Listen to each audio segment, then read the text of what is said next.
Good morning students. इससे पहले हमने जो चैप्टर स्टार्ट किया है वो था द यूनिवर्स। हमने काफ़ी कुछ इसमें डिस्कस किया, जैसे कि प्लैनेट्स के बारे में, हेवनली बॉडीज़ क्या होते हैं, टेरेस्ट्रियल प्लैनेट्स क्या होते हैं, गैस प्लैनेट्स क्या होते हैं, उनकी कैटेगरीज के अंदर कौन कौन से प्लैनेट आते हैं, ये सारे हमने किस में पढ़े थे, ये हमारे यूनिवर्स चैप्टर में। तो इसके बाद एक जो इम्पॉर्टेंट होता है वो होता है ड्वार्फ प्लैनेट्स। तो ड्वार्फ प्लैनेट्स क्या होते हैं, जैसे सोलर सिस्टम में 8 प्लैनेट्स हैं, उन 8 प्लैनेट्स से अपार्ट 3 ड्वार्फ प्लैनेट्स भी हैं जो कि सन के ऑर्बिट राउंड करते हैं। ड्वार्फ प्लैनेट नियरली राउंड, जो ड्वार्फ प्लैनेट है वो लगभग राउंड होता है but does not have a strong gravitational force, लेकिन उसका खुद का एक स्ट्रॉन्ग ग्रेविटेशनल फोर्स नहीं होता है। The 3 dwarf planets are Ceres, Pluto and Eris. 3 dwarf planets है वो है Ceres, Pluto and Eris. Pluto जो है ये पहले 9 प्लैनेट में इंक्लूडेड था, लेकिन ऐसा कहा जाता है कि जिस तरह से एक प्लैनेट अपने रिवॉल्यूशन या अपना ऑर्बिट पे जितना भी रोटेशन है उनका वो कंप्लीट करते हैं, बट जो प्लूटो है वो अपनी रोटेशन जो है वो सही टाइम पे एक्चुअल में जो पीरियड होता है उसमें नहीं रोटेट करता। दैट्स व्हाई उसे ड्वार्फ प्लैनेट कहा जाता है। इसके अलावा और भी सारे फैक्टर्स है ड्वार्फ प्लैनेट में लाने के लिए। तो आज हम यहाँ पहले डिस्कस कर रहे हैं कि प्लूटो, ये प्लूटो क्या है। प्लूटो जो है पहले 9 प्लैनेट्स में आता था, इसके बाद में उसको ड्वार्फ प्लैनेट कर दिया गया है। It is the largest non dwarf planet. ये जो है लार्जेस्ट नॉन ड्वार्फ प्लैनेट है सोलर सिस्टम में। इसका एक मून है जिसको बोलते हैं चैरॉन। जो एवरेज टेम्परेचर है प्लूटो के सरफेस का वो होता है 230 डिग्री सेंटीग्रेड, और ये एक रिवॉल्यूशन कंप्लीट करने में कम से कम 248 ईयर्स लेता है। इससे जैसे कि हमने प्रीवियस क्लास में पढ़ा था, 2 टर्म्स पढ़े थे, एक पढ़ा था रिवॉल्यूशन और एक पढ़ा था हमने रोटेशन। तो याद ही होगा, रोटेशन मतलब जब वो अपनी ही एक्सिस पे रोटेट करता है, रिवॉल्यूशन मतलब वो अपनी एक्सिस पे तो रोटेट करता है, उसके साथ साथ एक पूरे ऑर्बिट पर भी रोटेट करता है। तो यहाँ पर बात आ रही है 1 रिवॉल्यूशन, दैट मीन्स एक पूरा रिवॉल्यूशन कंप्लीट करने में उसको कितना लगता है, 248 ईयर्स उसको लगते हैं। और जो सबसे स्मॉलेस्ट ड्वार्फ प्लैनेट है वो है हमारा सीरिस। सोलर सिस्टम का सबसे स्मॉलेस्ट ड्वार्फ प्लैनेट है Ceres, and the only one in the main asteroid belt, और ये सिर्फ ही है जो कि मेन एस्टेरॉयड बेल्ट पे मेनली दिखाई देता है। Eris which was discovered recently, Eris को अभी रिसेंटली ही डिस्कवर किया गया है, जिसका एक मून है, उसका नाम है Dysnomia. Its current distance from the sun is रफली 3 times that of Pluto. Pluto से 3 गुना ज़्यादा इसकी करंट डिस्टेंस है, वो भी रफली एस्टिमेट की गई है, एक्चुअल में फिक्स्ड नहीं है। Small solar system body is a term coined by the International Astronomical Unit in the year 2006 to describe objects in the solar system that are neither planets nor dwarf planets. तो जो small solar system bodies हैं SSSB, ये जो term है वो international astronomical union ने coin किया गया है 2006 में, जो कि डिस्क्राइब करती है सोलर सिस्टम जो ऑब्जेक्ट है, ना तो वो कोई प्लैनेट है और ना ही वो कोई ड्वार्फ प्लैनेट है। तो वो जो अदर ऑब्जेक्ट्स होते हैं जिनको ना हम प्लैनेट बोल सकते हैं ना ही ड्वार्फ प्लैनेट बोल सकते हैं, उनको हम किस कैटेगरी में इंक्लूड करते हैं, उसको हम करते हैं एस्ट्रॉइड्स में, कॉमेट्स में और अदर स्मॉल बॉडीज जो भी सन के अराउंड रिवॉल्व करती है ग्रेटर डिस्टेंस पे। नेपट्यून से ज़्यादा डिस्टेंस की होना चाहिए, तो उसको हम एस्ट्रॉइड, कॉमेट और इनमें इनको इंक्लूड कर देते हैं। Till recently, Pluto was considered as the 9th planet of the solar system, but on August 24, 2006, remember this date, August 24, 2006, जो इंटरनेशनल एस्ट्रोनॉमिकल यूनियन है, उन्होंने वर्ल्ड प्लैनेट को रिडिफाइन किया था और उसमें प्लूटो को उन्होंने ड्वार्फ प्लैनेट बना दिया गया था। जस्ट बिकॉज जैसे और प्लैनेट रूल्स फॉलो करते हैं वैसे इसको ये रूल्स फॉलो नहीं करता है। जस्ट लाइक एग्जाम्पल के लिए, जैसे कि स्टूडेंट एक क्लास है, क्लास में अलग अलग तरह के स्टूडेंट्स हैं। कुछ स्टूडेंट्स अपना वर्क टाइम से कंप्लीट करते हैं और कुछ जो है वो थोड़ा सा टाइम लेते हैं। तो क्या होता है, जो टाइम लेते हैं उनको हम क्या करते हैं, थोड़े से पनिशमेंट के थ्रू क्लास के बाहर कर दिया जाता है, या ताकि वो, तो ये सारा एग्जाम्पल इस तरह से कि वो जब अपने क्लास के रूल्स फॉलो नहीं करता है तो उसको कैटेगरी से बाहर कर दिया जाता है। तो प्लूटो के साथ भी ऐसे ही कुछ रहा है, वो अपने रूल्स को फॉलो ना करते हुए इस वजह से मान लिया गया है। अब अदर देन जो प्लैनेट्स और ये सब होते हैं, जैसे एक हो गया हमारा एस्ट्रॉइड। एस्ट्रॉइड जो है वो small irregular shape Rocky bodies है जो कि सन के ऑर्बिट के अराउंड घूमते हैं। They are located mostly between, और ये मोस्टली मार्स और जुपिटर के बीच में रहते हैं। सो एस्ट्रॉइड्स का है मार्स और जुपिटर के बीच में जो भी बॉडी मिलती है वो होती है हमारी asteroid, but are also found elsewhere, लेकिन ये इसके अलावा भी और जगह मिल सकते हैं। There are million of asteroids in the solar system. Solar system में मिलियन ऑफ एस्ट्रॉइड हैं।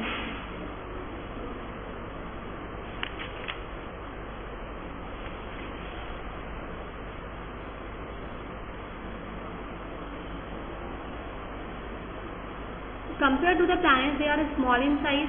प्लैनेट्स के कंपैरिजन में देखे तो छोटे छोटे साइज के हैं। They are not visible from the earth, ये अर्थ से विजिबल नहीं है। और एस्ट्रॉइड का जो सरफेस है वो फुल ऑफ क्रेटर्स है, मतलब बहुत बड़े बड़े क्रेटर्स टाइप के, गड्ढे टाइप के हैं जो कि मेटेरॉइड्स के इम्पैक्ट की वजह, मतलब वो दिखाते हैं कि वो मेटेरॉइड्स की वजह से ही बने होंगे। इसके बाद में जो एक अदर टर्म आता है वो आता है हमारा comet. Fascinating celestial bodies called comet. जो भी सेलेस्टियल बॉडीज हैं उन्हें कॉमेट्स कहा जाता है। ये सन के अराउंड ही ऑर्बिट करती हैं। These are the balls of ice and dust. ये जो होते हैं वो आइस और डस्ट के बॉल्स होते हैं। The orbit of some of the comets take them beyond of the solar system, hence they make periodic appearances in the sky and can be observed only when they come closer to the sun. ये सिर्फ तब दिखाई देते हैं जब ये सन के closure होते हैं। When a comet approaches the inner solar system, the warmth from the sun causes outer layer of ice to evaporate. जब ये कॉमेट इनर सोलर सिस्टम में अप्रोच रखते हैं तो जो सन का वार्मथ है उसकी वजह से जो आइस का जो आउटर लेयर है वो एवापोरेट हो जाती है। The streams of dust and gas released from a huge atmosphere around the comet called the coma.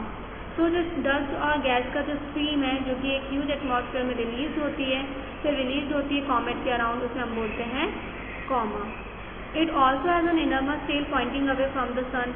और ये जो है वो हमेशा एक इनरमस टेल भी शो करती है जो कि सन से दूर जाती हुई नजर आती है। Both the coma and tail are spectacularly illuminated by the sun and are often visible from the earth.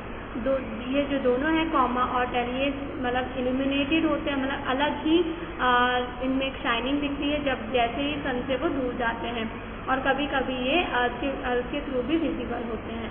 Halley's comet is named after Edmund Halley, an English astronomer and mathematician who discovered how comets orbiting around the sun.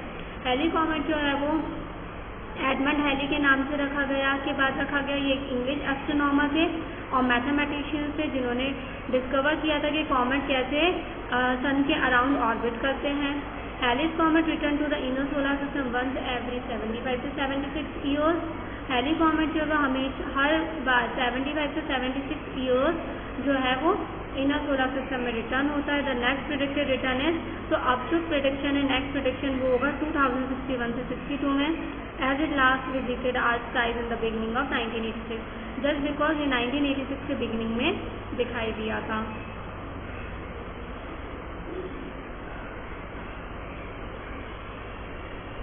इसके अलावा कुछ interesting facts है about the planet, जैसे कि mercury is the smallest planet and Jupiter is the largest planet. ये जो point है वो याद रखने के हैं। जैसे मर्क्यूरी जो है वो स्मॉलेस्ट प्लैनेट है और जुपिटर जो है वो लार्जेस्ट प्लैनेट है। मर्क्यूरी जो है वो प्लैनेट जो है कि सन के करीब है, लेकिन नेपच्यून उससे थोड़ा दूर है, नेपच्यून उससे काफ़ी दूर है। मर्क्यूरी और वीनस जो है वो प्लैनेट जो है बिल्कुल सन के और अर्थ के बिटवीन में है। जुपिटर, वीनस, सैटर्न जो है लार्ज प्लैनेट्स है। These planets are large enough to be visible, ये जो है नेकेड आई से इजीली देखे जा सकते हैं। वीनस जो है वो अर्थ के क्लोजेस्ट है और इसको हम sister planet of the earth भी बोलते हैं। Among the planet Venus is the brightest planet in the sky. Planet के अमंग जो वीनस है सबसे ब्राइटेस्ट प्लैनेट है स्काई में। जो सेकेंड लार्जेस्ट प्लैनेट है वो सैटर्न है। जो ओनली प्लैनेट है जहाँ पे जिसमें सिस्टम ऑफ रिंग्स दिखाई देते हैं वो सैटर्न है। The planet with only one moon is the earth. वो प्लैनेट जिसमें सिर्फ एक मून है वो प्लैनेट है Earth. Mars is known as the red planet. Mars जो है वो रेड प्लैनेट के नाम से जाना जाता है। All the planet travel from west to east. जितने भी प्लैनेट हैं वो वेस्ट टू ईस्ट मूव करते हैं एलिप्टिकल पाथ में, जिसे हम बोलते हैं ऑर्बिट। तो ये कुछ पॉइंट्स टू रिमेंबर हैं, मतलब इनको याद रखने वाले पॉइंट्स हैं। आप देखो इसके बाद में ये सब हो गए, हमने स्टार्स भी पढ़े थे, प्लैनेट्स भी पढ़े थे। अब बात आ रही है कॉन्स्टेलेशन की। तो व्हाट इज कॉन्स्टेलेशन? तो कुछ स्टार्स जब किसी ग्रुप में दिखाई देते हैं और कुछ पैटर्न बनाए तो वो होते हैं हमारे constellation. A group of a few stars whose arrangement can be compared to the figure of some animal or any other known things is known as constellations. Following are the important constellations. मतलब few stars का group जो जिनके arrangement से हम किसी भी figure को compare कर सकते हैं, चाहे उसको कोई एनिमल के रूप में मान ले या कोई थिंग के रूप में मान ले, तो उसे हम कॉन्स्टेलेशन बोलते हैं। तो कुछ इम्पॉर्टेंट कॉन्स्टेलेशन के बारे में आज हम यहाँ डिस्कस करेंगे। जैसे फर्स्ट है उर्सा मेजर और ग्रेट बेयर। उर्सा मेजर और ग्रेट बेयर क्या होते हैं? These constellation consist of 7 bright stars arranged in a pattern resembling somewhat a big bear.